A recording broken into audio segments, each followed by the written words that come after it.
Mix भाजी बनवणार आहे। तर बाजारामध्ये भरपूर फ्रेश भाज्या आलेल्या आहेत, थंडीच्या दिवसामध्ये तर भाज्या भरपूर येतातच। तर मी आज हे फ्लॉवर आणलेला आहे, अर्धा फ्लॉवर घेतलेला आहे, परसबी घेतलेली आहे, 2 गाजर घेतलेले आहेत, 3 बटाटे घेतलेले आहेत, हे वाटाणे घेतलेले आहेत, वांगे घेतलेले आहेत, 4 वांगे मी। तर बघू शकता मी आता ह्याला बारीक चिरून घेते आणि जे साहित्य लागणार आहे ते पण दाखवते मी आता। मी 2 कांदे घेतलेले आहेत मोठे, तर बारीक चिरून घेतलेले आहे, लसूण घेतलेला आहे, अद्रकचा तुकडा घेतलेला आहे, 2 टमाटर घेतलेले आहेत, कोथिंबीर घेतलेली आहे। आता कोथिंबीर, अद्रक, लसूण हे वाटण करून घेते आणि इकडे टोप ठेवलेला आहे। तर तेल टाकलेलं आहे, तेल गरम झालेलं आहे। आता कांदा घालते,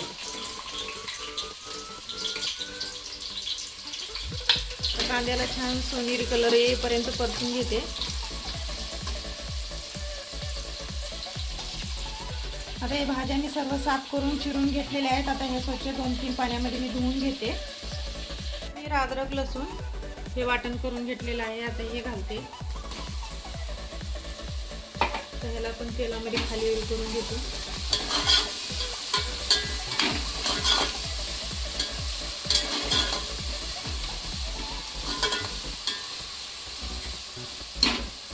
बारीक चिरलेला टोमॅटो, ह्याला तेलामध्ये येऊ द्यायचं आहे।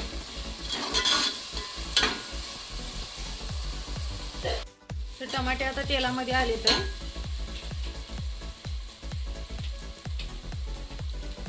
एक चमचा गरम मसाला,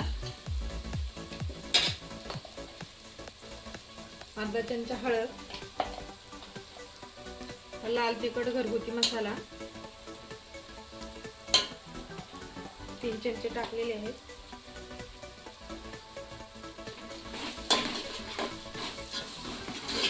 ह्याला खाली घालते। कलर पण खूप छान आलेला आहे आणि सपोर्ट पण करत चला, सपोर्टची खूप गरज आहे।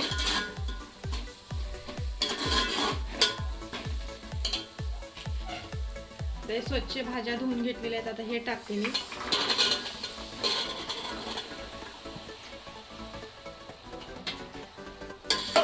याला 5 मिनिटं खालीवर करून घेते।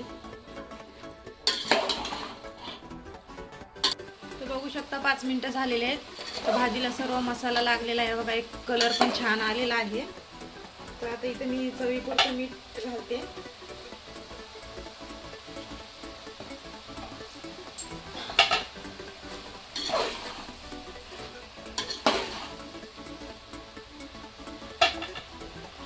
आणि 1 तांब्या पाणी।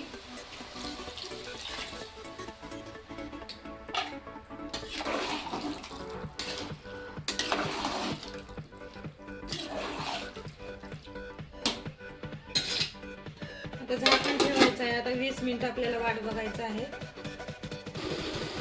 आता मी झाकण उघडून घेते।